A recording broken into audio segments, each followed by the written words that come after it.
राजस्थान में सामाजिक न्याय यात्रा 2023 रिटायर्ड आईपीएस सत्यवीर सिंह जी के नेतृत्व में निकाली जा रही है, जिसका 6 सितंबर 2023 को अलवर में स्वागत किया गया और वक्ताओं ने यात्रा के महत्व पर चर्चा की। जो डॉक्टर अंबेडकर जी के जो विचार हैं और जो आज के समय में उसकी प्रासंगिकता है, उसके बारे में लोगों को जागरूक। जो अतिथि हैं उनका स्वागत, आपका भी स्वागत।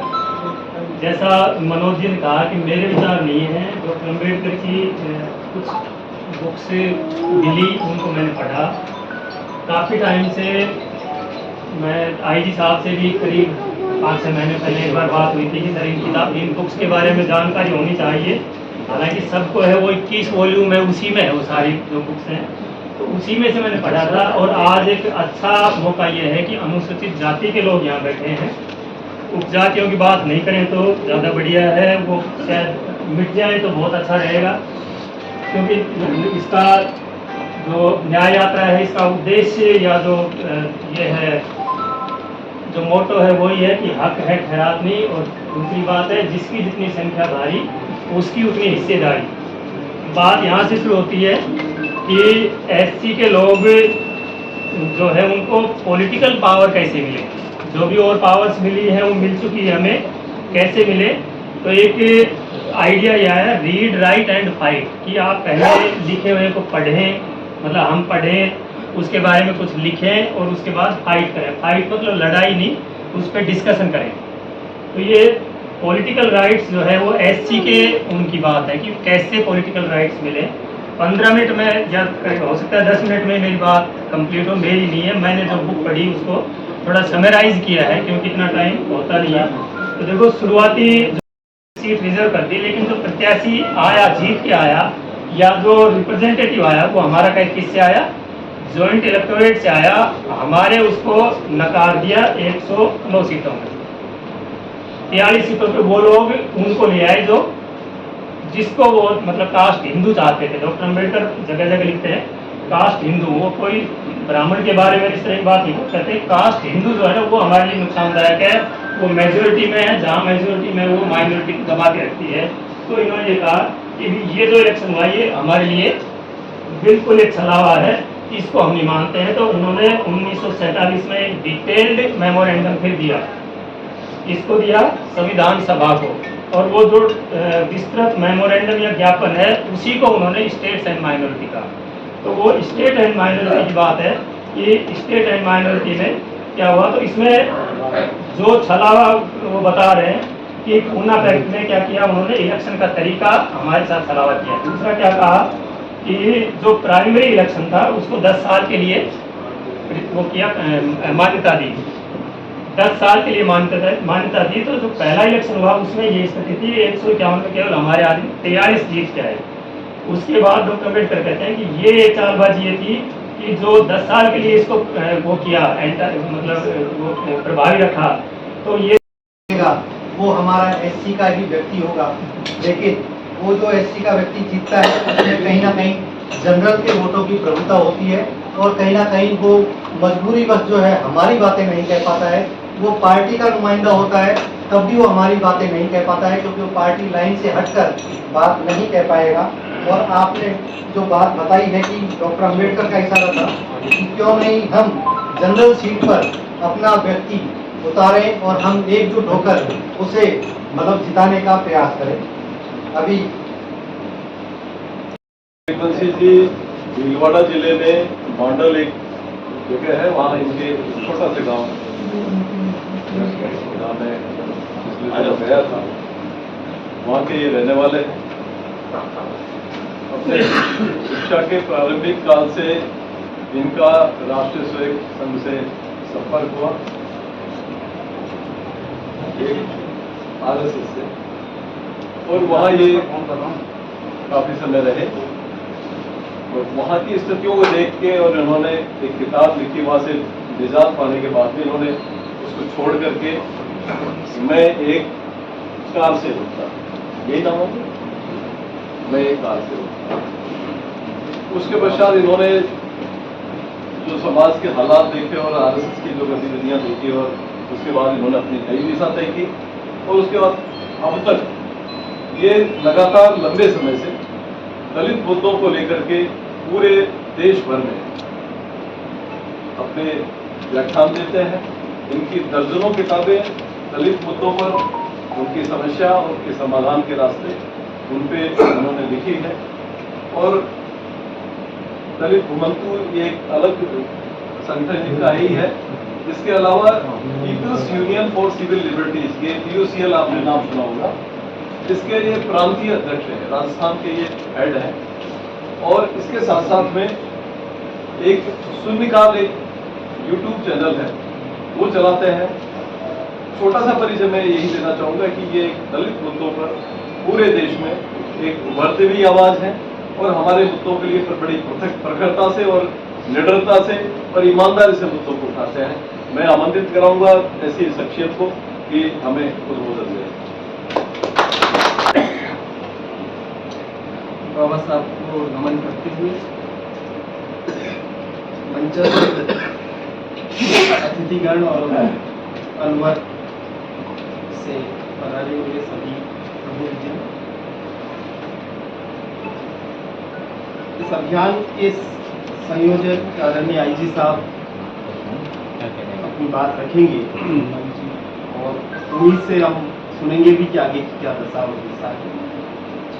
मैं तो बिल्कुल एक छोटे से गांव में काम करता हूँ, तो मेरा बहुत अनुभव उस तरह का नहीं है। सामने बस ऐसे ही प्रेम बस ये सब पहली बात।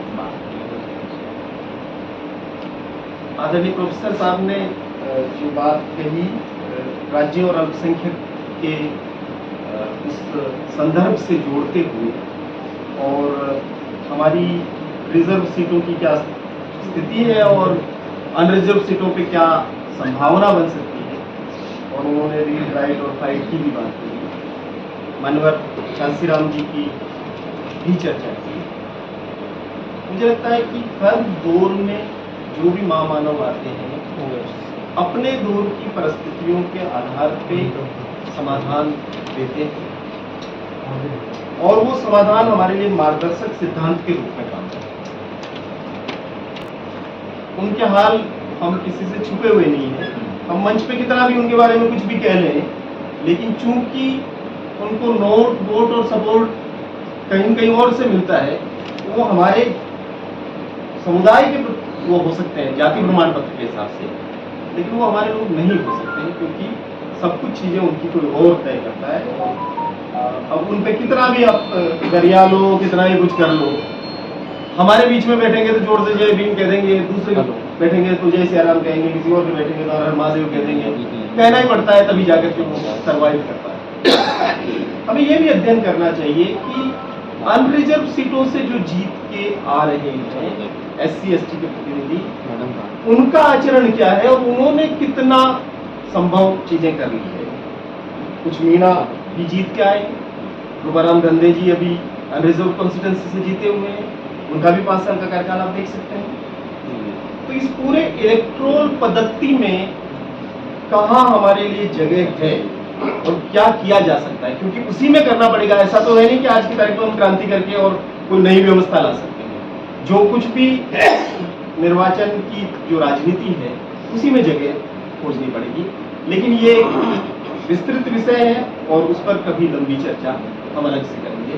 फिलहाल जिस काम के लिए आए हैं मैं उस काम के बारे में ही थोड़ी सी बात कहना चाहता हूँ। ये जो अनुसूचित जाति अधिकार अभियान राजस्थान जो लिखा हुआ है, पहली बात तो ये है कि ये कोई नया संगठन नहीं है, ये एक अभियान है लोकसभा चुनाव तक चलने के लिए, विधानसभा चुनाव और लोकसभा। और इसके जरिए क्योंकि इतने सारे संगठन हमारे बने हुए हैं ऑलरेडी और उनका एक मंच पर आना एक बड़ा मुश्किल काम है। हम सभी लोग कहते हैं संगठित बनो, लेकिन जो नेतृत्व करते हैं उनके अहम इतने टकराते हैं कि वही संगठित नहीं है, तो फिर नीचे कौन संगठित होगा?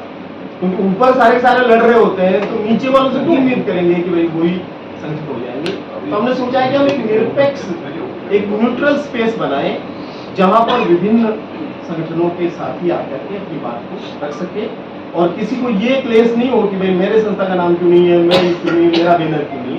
तो एक संयुक्त बैनर है और ये कोई रजिस्टर्ड नहीं है, ये कोई एनजीओ नहीं है, ये किसी भी प्रकार का उस तरह की चीज नहीं है कि ये भविष्य में कहीं आकर के और आपसे वो चंदा वसूली करे या ऐसा कुछ चीज करे, वो बिल्कुल नहीं।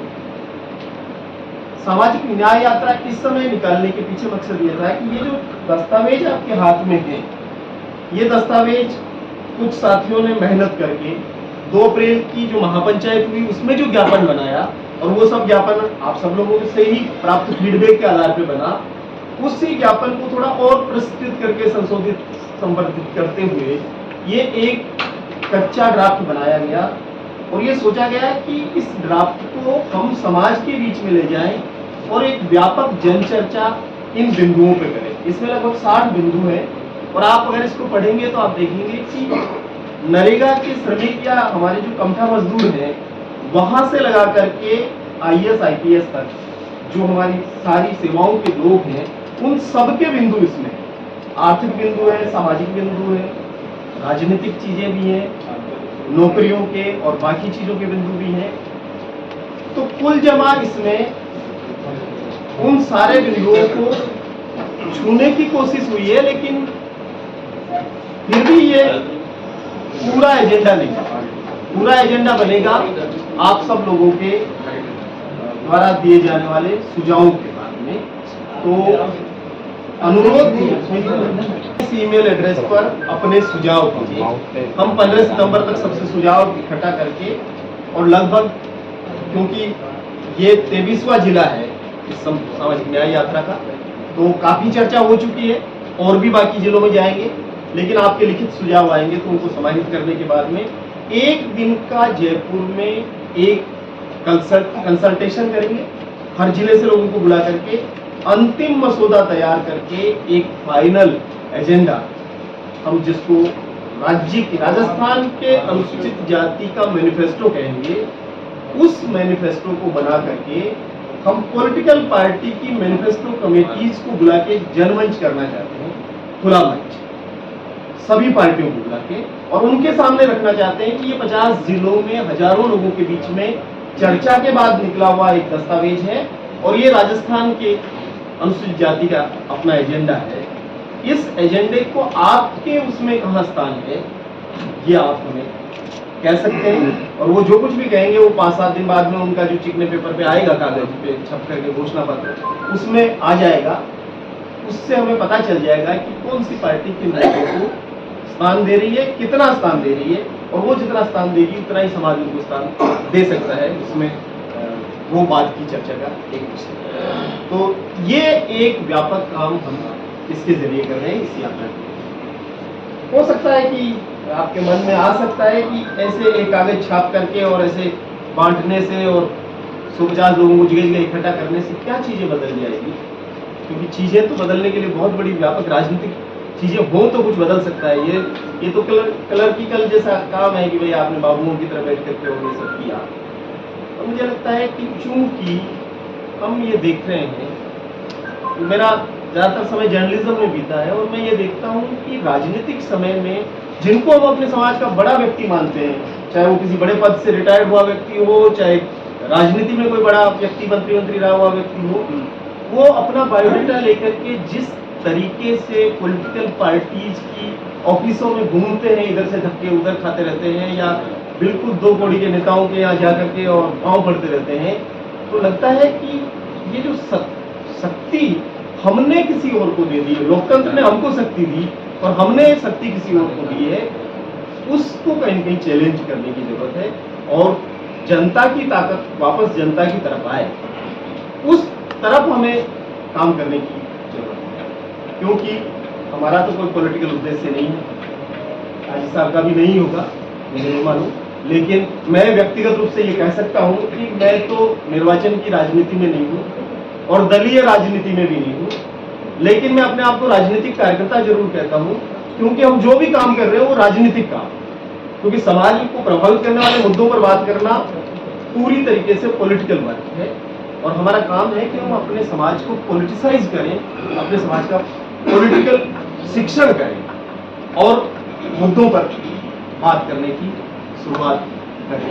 तो उसी दिशा में ये सारी प्रक्रिया हम चला रहे हैं। और हम उम्मीद है कि ये प्रक्रिया छोटी हो सकती है, लेकिन इसी के जरिए हम लोगों को एक तरीके से ताकत कहीं और है, उस ताकत को उन जगहों से खींच करके सामान्य जन के बीच में लाना चाहते हैं। और दूसरा ये है कि जो डेमोक्रेसी अधिनायकवाद की तरफ जा रही है, जिस तरह की कॉन्स्टिट्यूशन को थ्रेट्स हो रही है, अब होने लगी है, पहले से भी रही है लेकिन अब और ज्यादा होने लगी है, क्योंकि ऐसे ऐसे लोग अब लिखने लगे हैं कि संविधान पुराना पड़ गया है, या संविधान की जरूरत नहीं है, या संविधान का बेसिक स्ट्रक्चर नहीं होता है।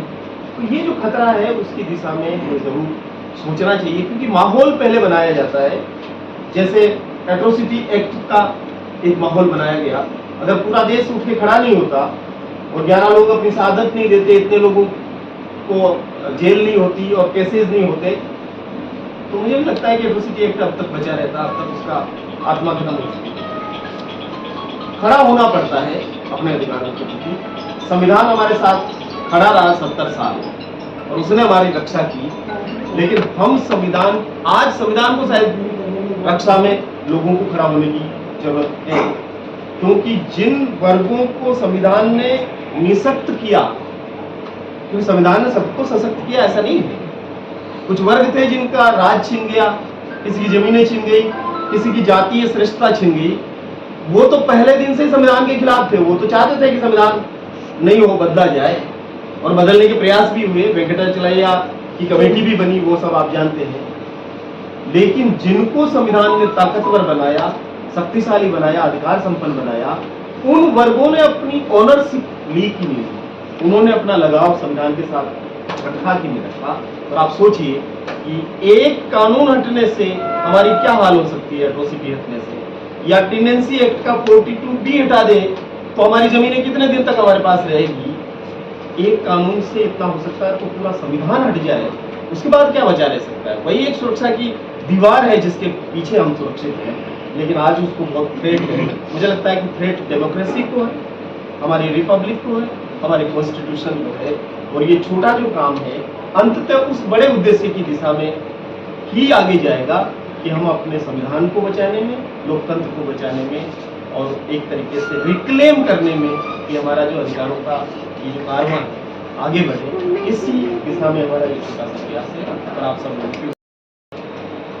बैठे हुए मंच पे अतिथि, आप सभी पर कि जिस बात को लेकर के आदरणीय सत्यवीर जी पूरे राजस्थान में घूम रहे हैं और जगह बता रहे हैं, उसकी शुरुआत मुझे इसी जिले में और इसी जगह मिली। सबसे पहले ये कहा गया कि ये जातियां खत्म करो, उपजातियां, और हम एक ही जाति के, अनुसूचित जाति के हैं। ये पूरे इस राजस्थान भर के दौरे में यदि कहीं सुनने को मिली तो ये अलवर में ही मिली, और यही परिणाम है कि अलवर से जो सत्यवीर जी हैं वो इस उद्घोष को लेके ही चल रहे हैं। बहुत सारी बातें हैं संविधान के लिए, लोकतंत्र के लिए, हमारी संगठन के लिए, हम लोगों की जागरूकता के लिए, बाबा साहब के बलिदान के लिए। मैं उन सब पे बातें नहीं करके छोटी मोटी 2-3 जो बातें हैं इस यात्रा से संबंधित उन्हीं पे बात करूंगा। अभी कुछ दिनों पहले दैनिक भास्कर में बीच में एक खाली इतना सा पन्ना अधूरा आया था, उसमें लिखा हुआ था कि इस पन्ने के, ये जो आपने देखा होगा इतना सा अलग से आया था, है ना, उसमें लिखा हुआ था कि ये जो पन्ना है इसको आप काटिए और मिट्टी में दबा दीजिए, फिर उससे क्या होगा, पेड़ बनेंगे, तुलसी के पेड़ उगेंगे, वृक्ष बनेगा। ये जो पन्ना है वो वही बीज है। इसे भी आप अपनी नसों के और अपने खुद के दिमाग में बोइए। निश्चित रूप से आज नहीं तो इसमें से भी एक दिन एक वृक्ष बनेगा, गलेगा, सड़ेगा, तापमान सहेगा और उसके फल लगेंगे। हमारी आने वाली नस्लें उसका आस्वादन कर पाएंगी। ये जो पन्ना है ये छोटी मोटी चीज नहीं है। ये जो यात्रा के दौरान हम जगह जगह जाते हैं, ये बांटते हैं। सबसे पहले आदरणीय भंवर जी बांटते हैं, सबसे पहले जाते ही ये लीजिए, ये लीजिए। ये कोई बांटने की चीज नहीं है। चाहते तो इसको व्हाट्सएप पे डाल देते, आपको सबको मिल जाता है, या एक दिन अखबार में छपा देते, इतने रुपए नहीं लगते जितने रुपए इन पन्नों को छपाई के लग गए। किसी प्रमुख अखबार में कहते थे साहब ये हमारा विज्ञापन था, आप लोग दोनों पन्नों का साइज 50,000 में छप जाता, जबकि लाखों रुपए इसके प्रिंटिंग पे लग गए। और लगने के बाद में भी आदरणीय आईजी साहब ने कहा कि मैं इसको सही नहीं मानता, ये अधूरा है। सारे दिन वहां बोले कि ये अधूरा कैसे रहा, ये तो छप गया। कि ये तब तक अधूरा है जब तक कि या एसी में बैठे हुए लोगों से निकल करके दूर दराज गांव क्षेत्र में ढाणी में बैठे हुए व्यक्ति तक नहीं पहुंचे, और वो ये नहीं बताए कि इसमें अभी ये बिंदु और जुड़ने चाहिए। ये तो आप लोगों ने यहाँ पंखे की हवा में एसी में बैठ के तैयार किया है, इसमें लिखा हुआ है कि हमें 9/16/27 की है, वो 9/18/27 की है, वो चाहिए, ये चाहिए। हो सकता है किसी व्यक्ति की और परेशानी भी हो, और इसके लिए इसको माध्यम बनाते हुए आदरणीय भंवर जी, आदरणीय सत्यवीर जी, ये तो बहुत अच्छी जगह है, शानदार जगह, इतना जोरदार होटल है, इतनी जोरदार वीआईपी कुर्सियां हैं, पानी की बोतलें रखी हुई है, जहाँ पे बहुत अच्छे लोग बैठे हैं, सभी लोग वीआईपी लगते हैं। मैं हूँ शायद एक हवाई चप्पल में। बाकी ये तो वहां भी गए हैं जहाँ पे बोरी नहीं है बिठाने के लिए नीचे, और धूल भरी मिट्टी में कोई आंगन है, उसमें बैठ गए, और वो लोग ये देख रहे हैं कि पता नहीं क्या कुछ लेके आए हैं हमारे लिए। वो पूछते हैं कि हमें कोई सहयोग दीजिए। उनको समझाने का कार्य, उनकी समस्याएं लेने का कार्य इसी पन्ने के साथ आदरणीय आईजी साहब कर रहे हैं। इसके लिए मैं चाहूंगा एक बार जोरदार तालियां और आईजी साहब के लिए। साथियों, भाषण देने से कोई क्रांति नहीं आती। मैं दे दूं, आप दे दो, या हम ये कहें भी पीछे जो डीग था वहां पे किसी व्यक्ति ने ये भी कहा था कि साहब आप तो हमको ये बता जाओ हम संगठित कैसे हो। मैं तो आपसे यही पूछना चाहता हूँ साहब, आप हमको ये बता दो भाई संगठित कैसे हो। मेरे मन में ये आया कि कोई टेबलेट तो है नहीं जिसपे संगठित रहो लिखा हुआ है, एक आड़ के दे दो, एक खा लो, सब संगठित हो जाते। अब ये कैसे बताएंगे संगठित कैसे हो? ये तो हमें होना है ना संगठित। अब आपको कैसे संगठित होना है और किस उद्देश्य के लिए संगठित होना है, ये भी हमारे पे डिपेंड करता है कि हमें कोई चंदा वसूली के लिए संगठित होना है या कोई चुनाव लड़ने के लिए संगठित होना है। अब ये सत्यवीर जी वहां बाड़मेर, बांसवाड़ा, उदयपुर, चित्तौड़गढ़, कोटा, बूंदी या अलवर में कहां से चुनाव लड़ेंगे, ये भी पूछ लो इनको। एक ही कॉन्स्टिट्यूएंसी में काम होना चाहिए था ना। पर ये भाग दौड़ देख करके वो अखबार वाले भी लिख देते हैं रोज उसमें कि पूर्व आईपीएस सत्यवीर जी किसी सुरक्षित सीट से चुनाव लड़ने के। अरे भाई कोई सीट तो होगी यार जिससे चुनाव लड़े, लेकिन ये जो चेतना और ये जो ऊर्जा है रिटायर होने के बाद में बहुत कम लोगों में मिलती है। और जिस मिशन को लेकर के जगह जगह गांव गांव ढाणी ढाणी ये घूम रहे हैं, निश्चित रूप से मैंने कहा था ये वही बीज है जो शायद एक दिन वृक्ष बनेगा और हमारी आजाद के संयोजक आदरणीय सत्यवीर सिंह जी आईपीएस, सह संयोजक गौरव मेघवंशी जी,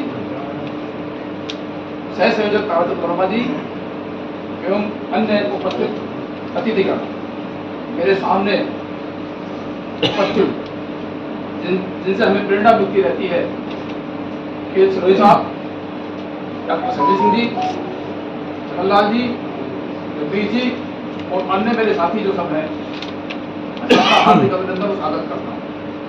मैं वाल्मीकि समाज का युवक हूँ, नरेश लोहरा मेरा नाम है, और जगदीश जी बैठे उनके साथ मैंने एमए किया था और डबल एमए मैंने किया।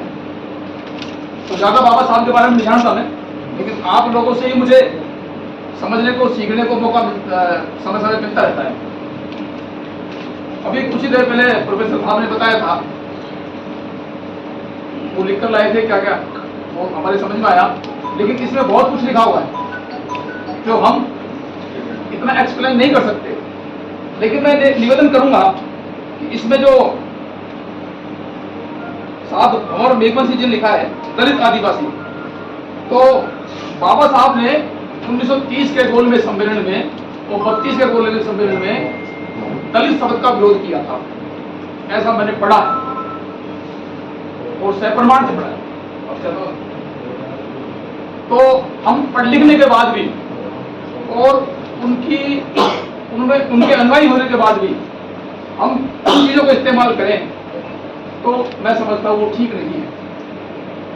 और दूसरा, आपका जो विषय है हक है खैरात नहीं, ये बड़ा रोचक है और हमें आंदोलित करता है कि हम अपने अधिकारों के लिए लड़ाई लड़ें। हम लड़ते आए हैं जमीनों के लिए, शिक्षा के लिए, अर्थ के लिए, संपन्नता के लिए, सामाजिक समानता के लिए और समय समय पर भेदभाव के लिए हम हमेशा प्रोटेस्ट करते आए हैं। उसी कड़ी में आपका यह अभियान हमें और भी मोटिवेट करता है। आपका यह विषय मैं इसमें और जोड़ना चाहूंगा। मेरा सुझाव है हक, हकूक और हुकूमत, क्योंकि हमारा सीधा सीधा जो हम लड़ाई जो लड़ने जा रहे हैं वो हुकूमत के लिए है। हक, हकूक और हुकूमत, खैरात, मैं भी चाहता हूं दान पुण्य और जो धर्मादान मिलता है वो तो हम उसके लिए तो हम लड़ नहीं ले सकते। हम तो पढ़ करके, एकजुट होकर के, संगठित होकर के और हुकूमत की लड़ाई लड़ना चाहते हैं, ऐसा मेरा मानना है।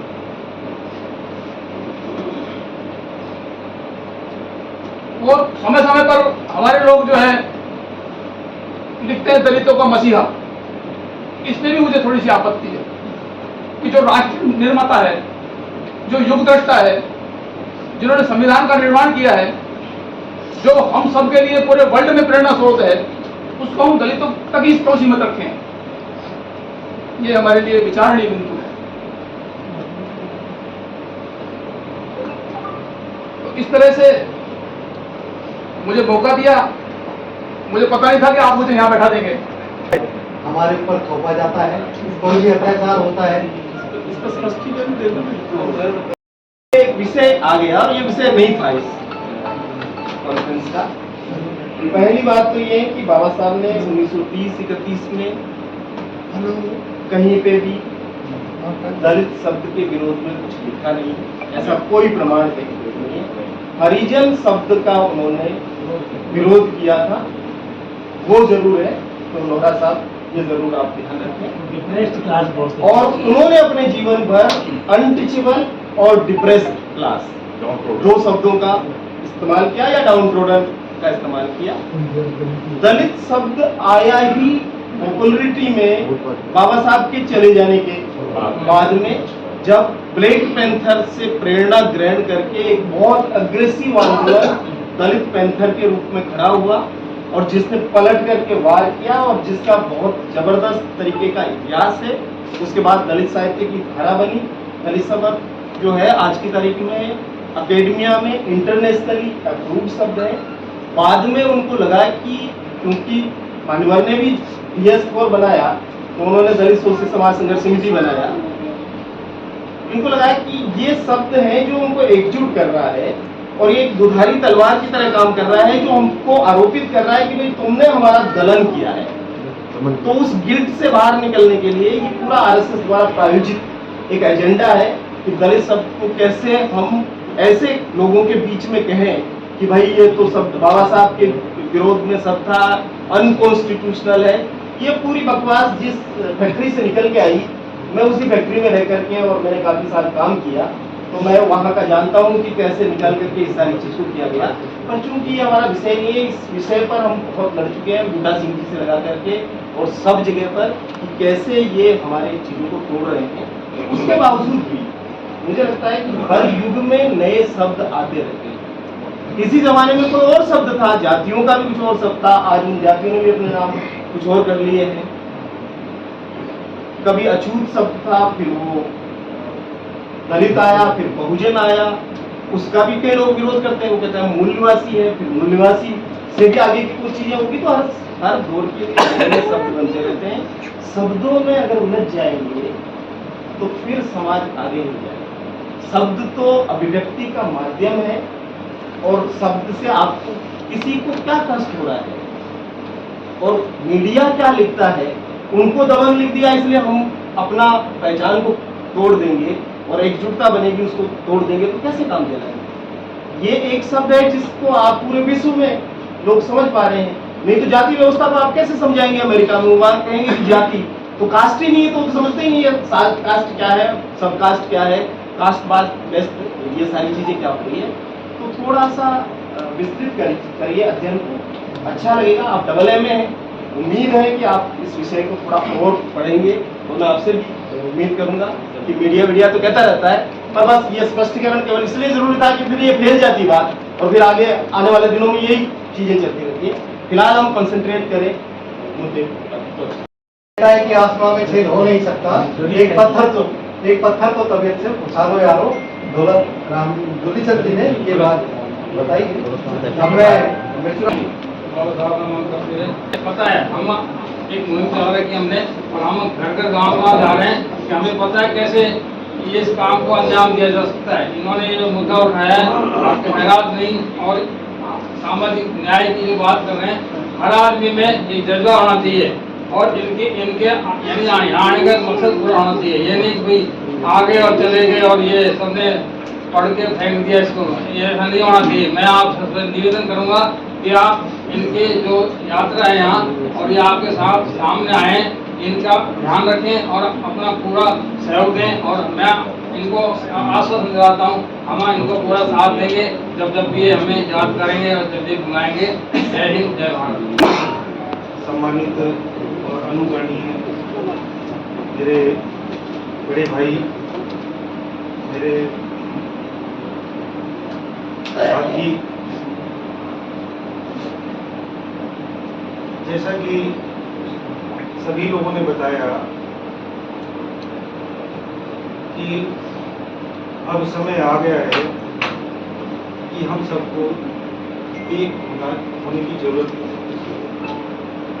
हम देख भी रहे हैं, पढ़ भी रहे हैं और समझ भी रहे हैं, लेकिन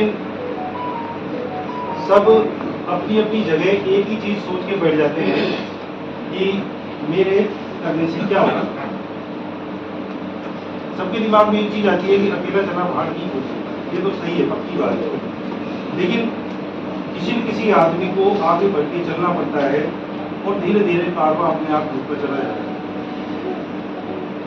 जैसा कि आईजी साहब कर रहे हैं, इनके नेतृत्व में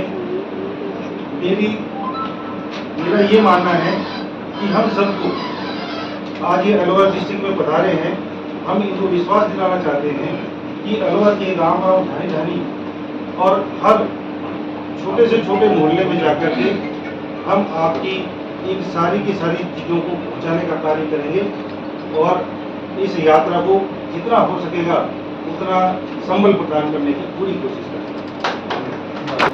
या जो मुख्य जाति है उनमें आपस में शादी विवाह आपस में होती नहीं है और मान्यता भी करीब करीब दी हुई है। ऊपर का वर्ग जो मध्यम वर्ग है या उच्च मध्यम वर्ग है, उसमें तो ये चीजें होने लगी। जैसे दो जातियों में तो आपस में होती ही है, बाकी दो जातियां और हैं, चार मुख्य हैं, तो उनका आपस में शादी विवाह होने लग गए हैं। ये जो सामाजिक न्याय यात्रा का जो दस्तावेज है, ये ज्यादातर क्या सभी बिंदुओं में आजाद की ओर से सरकार को लिखित में ज्ञापन सौंपे जा सके। जैसे 7 बिंदु है, 7 से भी ज्यादा दिए हैं, लेकिन ये सभी बिंदु सरकार को अवगत करा दिए गए। तो फिर क्या कारण है? 4-5 साल होने के आगे अब इलेक्शन हो गए, लेकिन इतना ज्यादातर मेरे ख्याल में एक आध किसी बंदी को कर दिया हो तो पता नहीं, बाकी सारी जो समस्या है जो अंकित है इसमें वो योग्य होते हैं। तो जो सरकार मान लो इसमें 2 बिंदुओं की तरफ आपका ध्यान आकर्षित करना चाहूँगा। एक तो ये है कि जो सामाजिक न्याय यात्रा है जो सर ने शुरुआत की है वो सही समय पर की है। अभी जिस तरह का राजनीतिक परिदृश्य है और दलित समाज के जो हालात हैं, जो हमें दिख रहे हैं आए दिन अखबारों में जो घटनाएं हो रही हैं, चाहे वो जालौर की घटना हो, उन सब घटनाओं के ऊपर हम नज़र डालते हैं तो हालात बड़े भयावह हैं। आने वाले समय में और भी ज़्यादा स्थिति बुरी होने वाली है। तो सर का ये सही कदम है। इस समय फिलहाल तो दो स्थितियों पर हमें काम करना चाहिए कि एक तो शॉर्ट टर्म में ये है कि अभी चुनाव आने वाले हैं, तो इस तरह की यात्रा निकाल करके पूरे राजस्थान में ये संदेश देना है कि पूरा दलित समाज एक है। जिस तरह के अभी सर चर्चा कर रहे थे उनसे पहले वाले वक्ता कि भाई जिस तरह के बोर्ड बनाए जा रहे हैं, हमारे लोग हिपोक्रेटिक बहुत हैं, कहते कुछ हैं और वास्तविक जीवन दूसरा जीते हैं। यहाँ पर दलित समाज के अनुसूचित जाति समाज की मीटिंग में शामिल होंगे तो शाम को जाकर के जातीय पंचायतों में जाकर के वहाँ पर मुखर होंगे। उनका दोहरा व्यक्तित्व मुझे बड़ा देखने को मिलता है। मेरा निजी वो है मेरा मानना, मैं बड़ा ये देख करके संतोष करता हूँ कि यार कितना दोहरा जीवन जीते हैं हम लोग, खासकर दलित समाज के लोग, कि अपने जो जातीय पंचायत है, जातीय महासभा है, जातीय बोर्ड है, उन पर ज़्यादा फोकस करते हैं। जब भी कभी एकता की बात होती है तो वो लोग दिखाने के लिए, दिखावे के लिए एकत्रित हो जाते हैं। तो हमारे दो इस पर मैं धन्यवाद करना चाहूँगा सामाजिक न्याय यात्रा टीम का कि अभी हाल ही में कल जैसे भवर वैकेंसी से जुड़ा हुआ हूँ, उन्होंने डाला कि भाई SC/ST एक्ट में जो केसेज हैं वो काफ़ी बड़ी संख्या में वापस हुए हैं। जिस SC/ST एक्ट ने हमें सदियों से जो गालियाँ, जो भेदभाव जो हम सहन करते आ रहे थे, उस एक्ट को जो हमने 2 अप्रैल को जो आंदोलन किया, उस आंदोलन के में हमारे जो साथी शहीद हुए या जो साथी गिरफ्तार हुए, उनके खिलाफ केस थे वो वापस हुए। ये हमारे लिए सभी लोगों के लिए सम्मान की बात है कि हमारी जो टीम है वो सही दिशा में कार्य कर रही है। इसके साथ ही मेरा सत्यवीर सिंह जी से निवेदन है कि हम लोग आगे चुनाव के बाद में उस पर काम करें मुद्दों पर कि एक तो हमें एक ऐसी टीम बनानी होगी जिसमें कुछ वकील हों, कुछ प्रोफेसर्स हों, कुछ ऐसे बुद्धिजीवी हों, कुछ जो सिविल सोसाइटी के लोग हों, जो तत्कालिक जो मुद्दे जो राजस्थान में घटित होते हैं, उन मुद्दों के ऊपर तत्काल अपनी प्रतिक्रिया दे करके संबंधित SP या संबंधित जो भी कोर्ट में कार्रवाई करें। दूसरा, लॉन्ग टर्म में हमें राजनीतिक जो हमारी अप्रोच है, राजनीतिक में हम जहाँ के अपना स्थान पा सकते हैं, जैसा कि सर अभी बता रहे थे कि हमें एक एजेंडा बना करके और पॉलिटिकल पार्टी जिस तरह की और दबंग जातियाँ करती हैं, वो जातियाँ खुद जाकर के कहती हैं कि हमारे समाज का बहुमत देखिए, हमें टिकट दीजिए यहाँ से।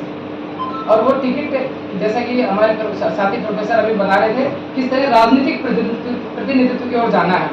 उस राजनीतिक प्रतिनिधित्व के बाबा साहब भी यही कहते थे कि हमें राजनीतिक प्रतिनिधित्व प्राप्त करना है, लेकिन उससे पहले माननीय सत्यवीर सिंह जी को चुनाव के बाद एक और यात्रा निकालनी होगी जिसमें ये जो दलित समाज की जो जातियां हैं, जो बोर्ड हैं, जो महासभाएं हैं, ये समाप्त हों और एक दलित समाज संगठित हो।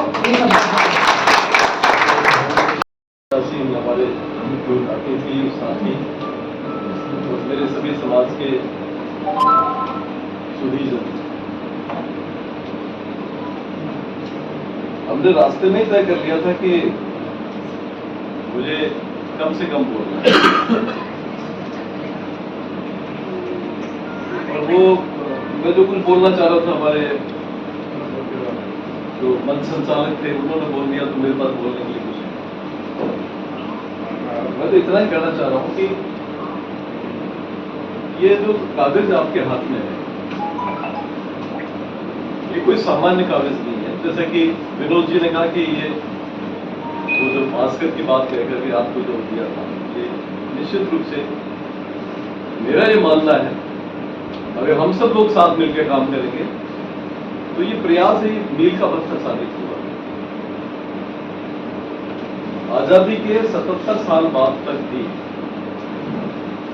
हमारे समुदाय ने कभी भी किसी राजनीतिक दल को अपना एजेंडा नहीं पकड़ाया कि मेरा समाज आपके राजनीतिक दल से ये चाहता है।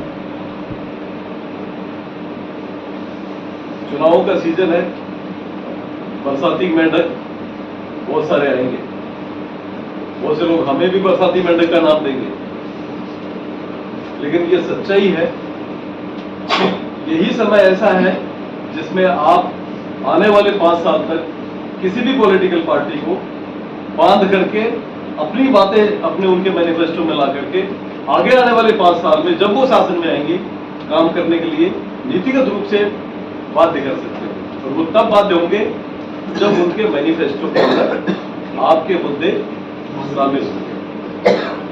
और जब हम बोलेंगे नहीं तो आपकी बात को उनके कल्पना भी क्यों करेंगे, क्योंकि जिसके पेट में दर्द होता है उस पीड़ा को वही जानता है।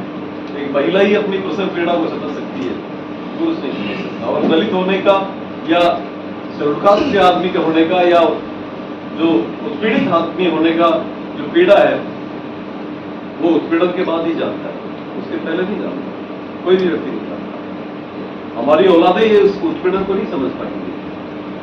अगर हम भी उन गांवों के उस उत्पीड़न से नहीं निकले होते, हो सकता है मैं आपके बीच में नहीं होता। तो मुद्दा इस बात का है कि जब अगर आप अपनी बात को ही नहीं कहेंगे तो आपसे तो मैदान दूसरे को साथ दे दिया। तो हम आप आने वाले समय पर किसी भी राजनीतिक दल को साफ मैदान नहीं देंगे। मैं किसी राजनीतिक दल में ना तो हूं, ना मैं किसी राजनीतिक दल में जाऊंगा। अखबार आपको कहेंगे, मीडिया आपको बोलेगा कि अलवर की किसी सुरक्षित सीट में चुनाव लड़ूंगा। मैं लड़ता तो आप लोगों के बीच में यार रोजाना कहीं ना कहीं वंश पटेलों के बीच में जा जाके हाथ पैर जोड़ता और मैं एक बात कहता। वो तो रास्ते ही अलग होते हैं, कि दुनिया ही अलग है। तो उस दुनिया में जाने वाला कौन है? और राजनीतिक पार्टी कैसे नुमाइंदे तय करती है आपको अच्छे से जानते हैं। अगर हम 2 को 2 बोलेंगे तो हमें कौन टिकट देगा यार? आपने 2 अप्रैल को जो मैंने जो 2 शब्द बोले थे उसकी तकलीफें तो अब तक भी खत्म नहीं हुई। कोई भी राजनीतिक दल मेरे जैसे आदमी को टिकट देके अपनी प्रतिष्ठा में दाव नहीं लगा सकता। स्पष्ट बात बता रहा हूं। इसलिए जो काम हम भंवर जी और हम सारे लोग लेके चल रहे हैं, अच्छा होता है कि पहले कोई लोग चल देते तो हमें वो रास्ता पगडंडी मिल जाती। अब आपको पगडंडी भी खुद को बनानी है, रास्ता भी बनाना है और उसमें चलने जैसे रास्ता भी बनाना है। तो थोड़ा समय है तो सब लोग ज्यादा मिलकर काम करेंगे तो रास्ता जल्दी तैयार हो जाएगा। इसलिए आपसे गुजारिश यही है कि इस मसौदे को पढ़िएगा। ये मसौदा जैसा विनोद भाई ने कहा कि ये मैं इसको कंप्लीट दस्तावेज इसलिए नहीं मानता कि जो पेट का दर्द हमने नहीं भुगता वो इसमें हम कैसे ला सकते हैं। जिस पीड़ा को हम सहन नहीं करते उसके बारे में हमें जानकारी नहीं है। कमटा मजदूर की जो पीड़ा होगी वो अपनी बात बताएगा कि मेरी ये पीड़ा है। नरेगा में काम करने वाला अपनी पीड़ा बताएगा कि मेरी ये पीड़ा है। जो हाथ थैला चलाता है वो अपनी पीड़ा बताएगा। दूसरे काम करने वाले अपनी पीड़ाएं बताएंगे। गली में रहने वाला अपनी अलग पीड़ा बताएगा। खाड़ी बजरे में रहने वाला आदमी अपनी पीड़ा बताएगा। जब तक अनुसूचित जाति की विभिन्न तरह की जो स्थितियां हैं उन सब लोगों की पीड़ा इस दस्तावेज में उनके सुझावों के रास्ते से नहीं आएगी तो दस्तावेज परिपूर्ण नहीं हो सकता। और वो सब पीड़ाएं हमारे तक आने के लिए आप अगर कष्ट कर पाएंगे, क्योंकि आप लोग जागरूक हैं। मैं जब भी अलवर आता हूं तो इनमें से आधे से ज्यादा लोगों को मैं देखता हूँ। आपकी बात बहुत से नए लोग भी आए हैं। मुझे बड़ी खुशी है कि इतनी भारी संख्या में आप शबीर जी, सुरेश जी और पूरी टीम ने लोगों को व्यक्तिगत रूप से फोन कर करके आप लोगों को यहाँ आने के लिए इनवाइट किया और आप लोग बड़ी इत्मीनान से सबकी बातें बहुत गहराई से सुन रहे हैं। मैं सिर्फ इतना कहना चाहता हूं कि ये दस्तावेज इसमें आपके 2 अप्रैल 2018 के मुकदमों से स्टार्ट करके हमने सारी चीजें लिखी हैं। अभी 2 अप्रैल 2018 के सारे मुकदमे वापस नहीं हुए। अभी 11 मुकदमे तो पुलिस के पास इन्वेस्टिगेशन के लिए पेंडिंग है। उसके अलावा 6 मुकदमे केंद्र सरकार के पास जो गवर्नमेंट की प्रॉपर्टी, रेलवे की प्रॉपर्टी, दूसरे सेंट्रल गवर्नमेंट की प्रॉपर्टीज के लिए उनके पास कंसल्ट के लिए भेजे हुए हैं। और बहुत सारी चीजें तकनीकी कारणों से कुछ फाइलें और अटकी पड़ी हैं। और यहाँ तक सरकार ने मुकदमे विड्रॉ करने के आदेश जारी किए भी सालों हो गए, लेकिन अदालतें विड्रॉ नहीं कर रही। तो हमें हर एक मुकदमे की लोकल लेवल पर मॉनिटरिंग करके उनको विड्रॉ कराने की दिशा में सभी स्तरों पे अपने को प्रयास करने चाहिए। और ये किसी एक संगठन या 5 आदमी के कारण से नहीं हुआ। मैं कतई ऑन नहीं करता इसको। हाँ, एक छोटा सा, जिस दिन से ये घटना हुई है 2 अप्रैल 2018 की, उस दिन से लेकर के आज दिन तक मैं इससे जुड़ा जरूर रहा हूँ। पहले दिन से हमने, जब खैरथल में जो घटना हुई थी तो खैरथल के लोगों से बात हुई, अलवर की तो अलवर के लोगों से बात की। मैं उस जमाने में अलवर भी आके गया था जब ये घटना हुई थी उसके बाद। तो वो उन सारी चीजों का मैं कोई आपको जिक्र नहीं करना चाहता। मुद्दा ये कि हमने इस मुद्दे से स्टार्ट इसलिए किया कि समाज के मुद्दों पे लड़ने के लिए यदि जो व्यक्ति आहत होते हैं, पीड़ित होते हैं और मुकदमे में शामिल कर दिए जाते हैं, फर्जी तरीके से इम्प्लीकेट कर दिए जाते हैं, तो उनके कोई प्लॉट की लड़ाई तो थी नहीं, उनके कोई और कोई मसले पे लड़ाई नहीं थी। वो लोग तो समाज के मुद्दों के लिए आए थे। तो जब समाज के मुद्दे के लिए कोई आदमी आया था तो समाज उसके साथ आखिर तक खड़ा रहना चाहिए। और मेरा ये मानना है कि हम सब मिलकर के अगर साथ रहेंगे और एकजुट होकर के काम करेंगे तो आखिरी मुकदमे तक हम सरकार को, भले ये सरकार हो चाहे वो सरकार हो चाहे कोई और सरकार हो, विड्रॉ करा के ही मानेंगे। उससे पहले हम इसको पीछा नहीं छोड़ेंगे। दूसरे जो मुद्दे आप देखते हैं कि हमने प्रायोरिटी भी उस हिसाब से तय की है। आप ये देखेंगे, ये कोई एक एक चीज आप पढ़ेंगे देखेंगे तो कोई वो सामान्य बात नहीं कि कौन चीज कहाँ रखती कौन कहाँ चीज रखती। सबसे बड़ी प्रायोरिटी फिर ये रहती है कि हमारा आत्मसम्मान सुरक्षित होना चाहिए। तो आत्मसम्मान सुरक्षित रखने का सुरक्षा कवच हमारा एट्रोसिटी एक्ट, ठीक है। उत्पीड़न के मसलों को न्यायालय में चालान प्रस्तुत करने से हमारे बहुत सी चीजों का समाधान नहीं होता। उस एक्ट में जो प्रावधान है, उनके बाद उनके जो नियम बने हुए हैं, उनमें बहुत सी राज्य सरकारों ने, इवन मैं आपके उदाहरण के रूप में इसमें भी लिखा हुआ है, कर्नाटक स्टेट के अंदर उनके पीड़ित के परिवार को नौकरी देने का प्रावधान है, उनके बच्चों को मुफ्त में जो उनकी क्वालिफिकेशन, उनकी एजुकेशन दिलाने का प्रावधान है, उनके बाकी लोगों के लिए उनके लिए पेंशन देने का प्रावधान है। सारी चीजें हैं। यदि किसी आदमी का, मेरा आदमी अगर किसी के घर से चला गया तो वहां तो अंधेरा छा गया, और वो सिर्फ इसलिए गया कि दलित रूप से उसको उत्पीड़ित किया गया। तो एक उदाहरण के, क्योंकि एक लंबा मसौदा है, इसमें लंबी बात नहीं करूंगा, मैं सिर्फ आपको उन बिंदुओं पे आकर्षित करना चाहूंगा आपका ध्यान कि वो मुद्दे तो सरकार ने खुद ने अपने एक्ट में लिख रखे हैं। हम कोई नई चीज थोड़ी मांग रहे हैं। सरकार ने लिखा है कि ऐसा किया जाएगा, लेकिन किया नहीं गया। तो हम यही तो कहते हैं कि आप भी तो कानून बनाने वाले, आप भी नियम बनाने वाले, फिर ये गैप किस बात का है? आप अपने नियत साफ करो ना कि इसको हम शत प्रतिशत रूप से इसकी पालना करेंगे, आपके एजेंडा में आना चाहिए। इसी तरह के बच्चों की एजुकेशन के मुद्दे हैं, आपके बेटियों के एजुकेशन के मुद्दे हैं, आपके आर्थिक विकास के मुद्दे हैं, व्यापार के मुद्दे हैं। जितने मेरी बातें तो मेरे भाई ने कह दी, अब मेरा पहले और कुछ चीज बचा नहीं। नौकरी पेशा लोगों के मुद्दे हैं, और यहाँ तक भले हमारा नोटरी से लेकर के हाईकोर्ट जज तक के मुद्दे हैं कि उसमें भी हमारा 18% होना चाहिए। अगर नोटरी आप देते हो तो नोटरी से लेकर के गवर्नमेंट एडवोकेट, डबल एजी, हाईकोर्ट जज, हमारे पूरा हिस्सा होना चाहिए। और यहाँ तक होना चाहिए सरकार के हिस्से में जो भी पैसा जो खर्च करती है उसका 18% हमारे वर्ग पर ही खर्च होना चाहिए। आप मेल जोल करके मत करिए कि केएल सिरोही जी के घर तक की सड़क, क्योंकि बाकी लोग नहीं जाएंगे उस सड़क पे।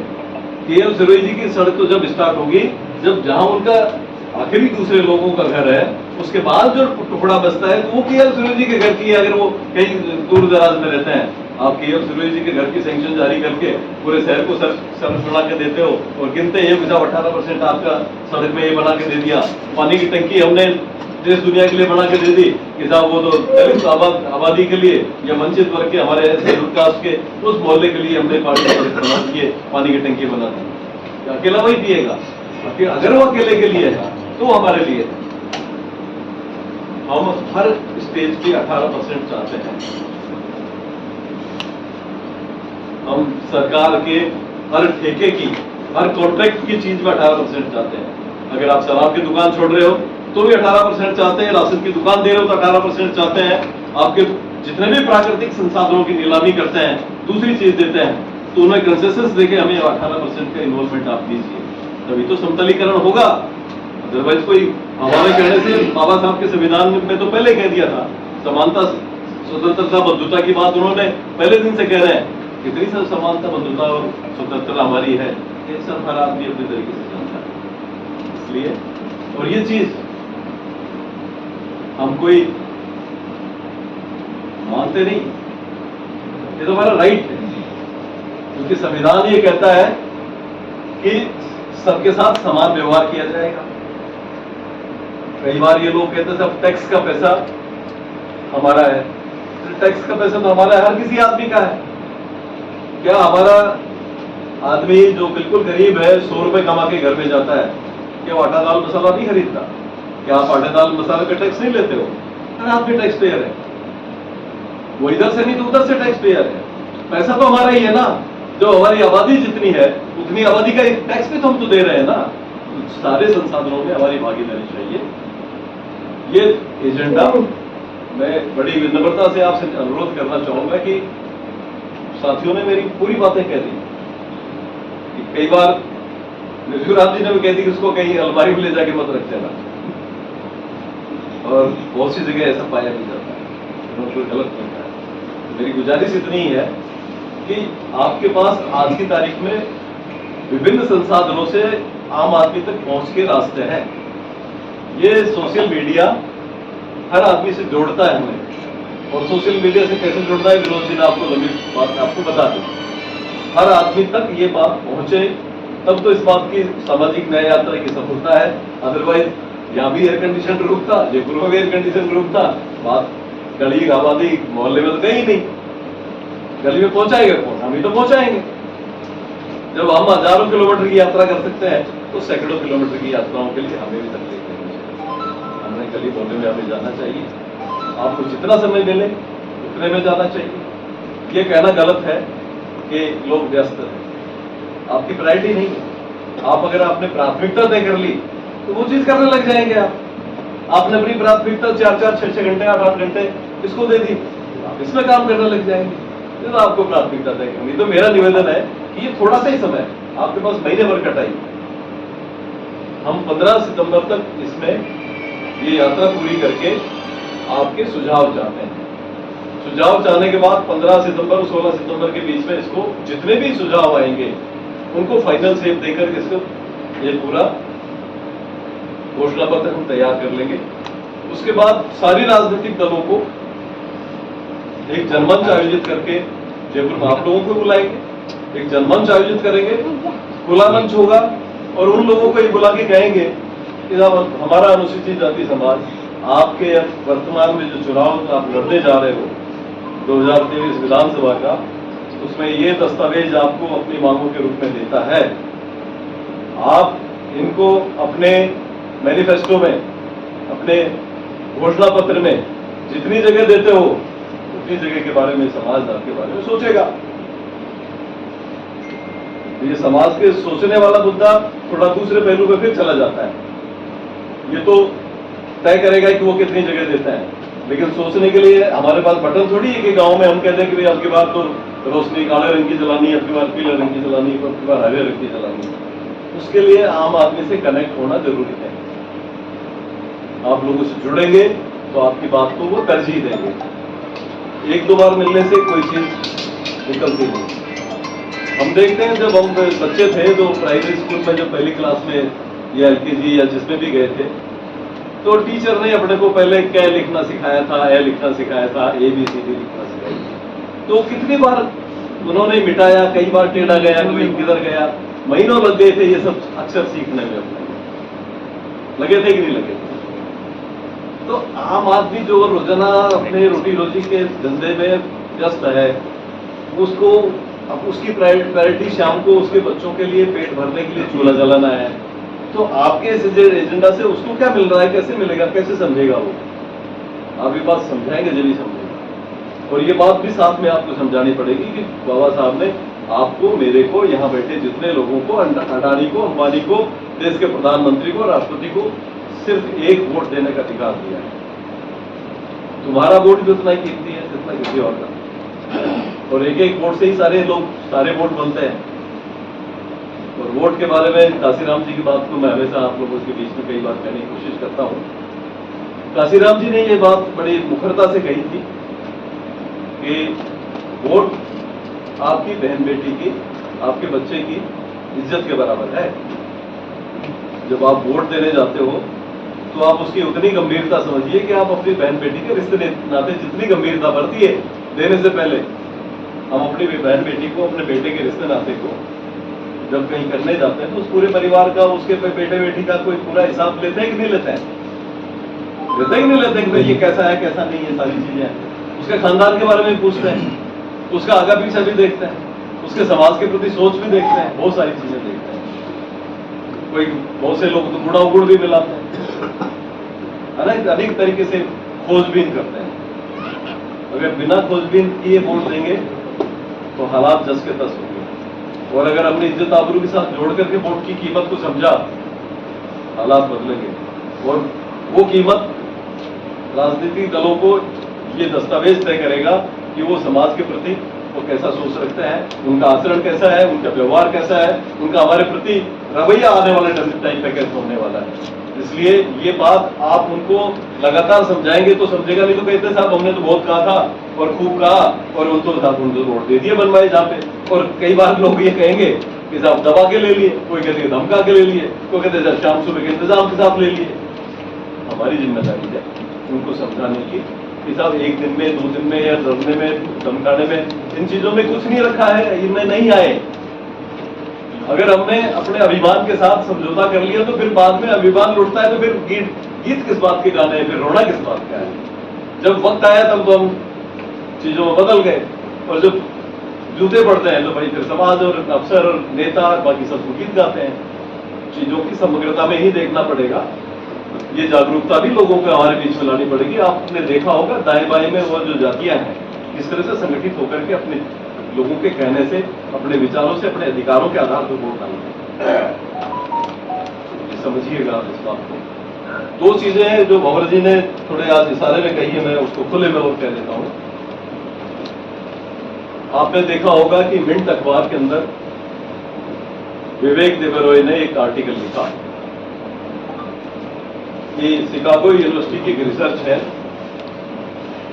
उस रिसर्च में ये अवधारित किया गया कि 17 साल में संविधान पुराना हो जाता है। आपका संविधान तो 70 साल का हो गया, इसका क्या मतलब है? और विवेक देबरॉय कोई LIC के एजेंट थोड़ी है, किसी देश के प्रधानमंत्री के आर्थिक सलाहकार परिषद का अध्यक्ष है, कोई छोटी बड़ी वस्तु नहीं है। वो अपने मुंह से, अपने लेखनी से कोई किसी के आराम से शब्दों पे इस तरह के चीजें नहीं लिखेगा। क्यों लिख रहा है इसको समझिएगा। पूर्व न्याय मंत्री, कानून मंत्री किरण रिजिजू कहते हैं संविधान का कोई मूलभूत ढांचा नहीं होता है। हमारे उपराष्ट्रपति महोदय कहते हैं कि संविधान का कोई मूलभूत ढांचा नहीं होता है।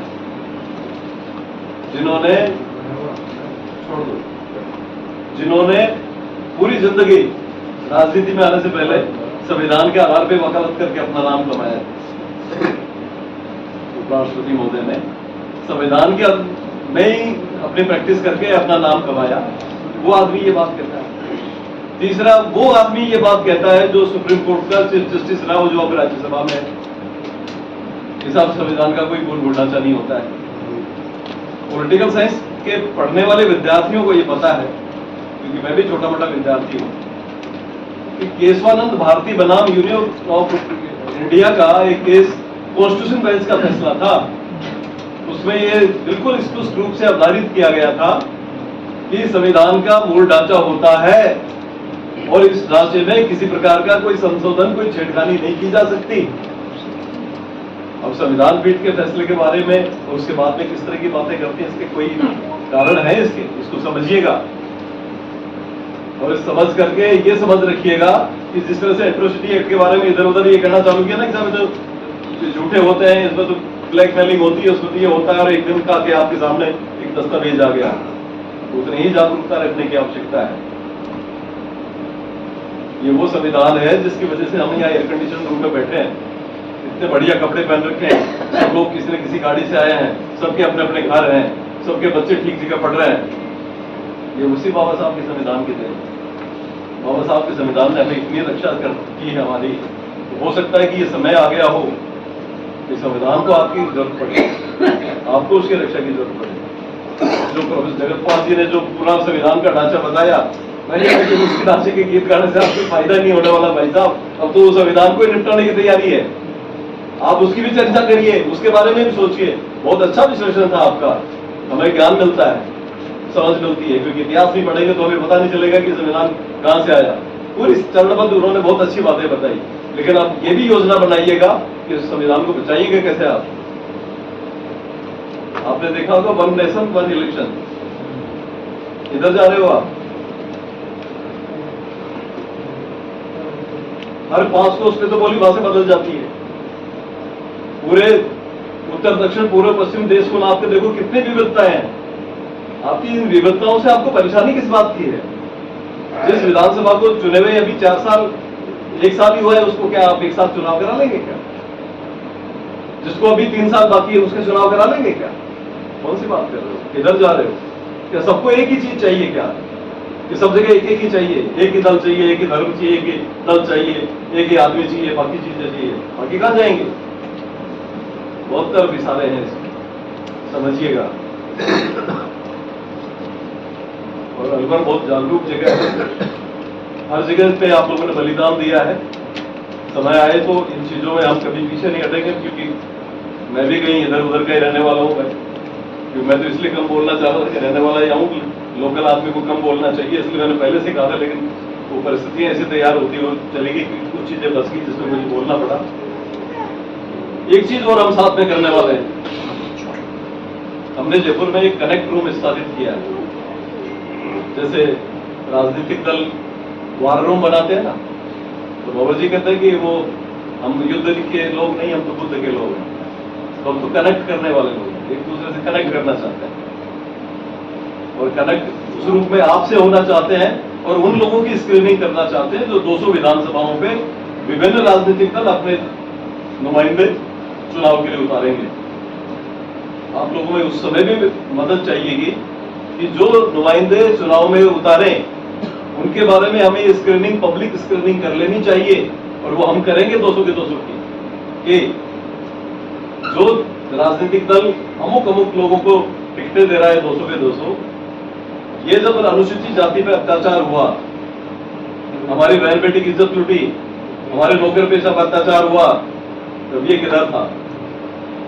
अगर ये व्यक्ति हमारे समाज के साथ खड़ा था तो हम समर्थन करते हैं, और यदि उन अन्याय, या तो खुद भी वो अत्याचारी अन्यायी था और ये उन्हीं अत्याचारी अन्यायियों के साथ समर्थन में खड़ा था, या मौन रह करके तमाशा देख रहा था और उनको उकसा रहा था, समाज से अपील करेंगे उनको, पहले तो पार्टी से कहेंगे कि उनको आप टिकट नहीं दीजिए, क्योंकि अनुसूचित जाति के ये हत्यारे हैं, अत्याचारी हैं, और यदि आप टिकट दे भी देते हैं तो जयपुर में बढ़िया प्रेस कॉन्फ्रेंस आयोजित करके हम समाज से आह्वान करेंगे कि लोगों को वोट मत दीजिएगा, क्योंकि आपके साथ में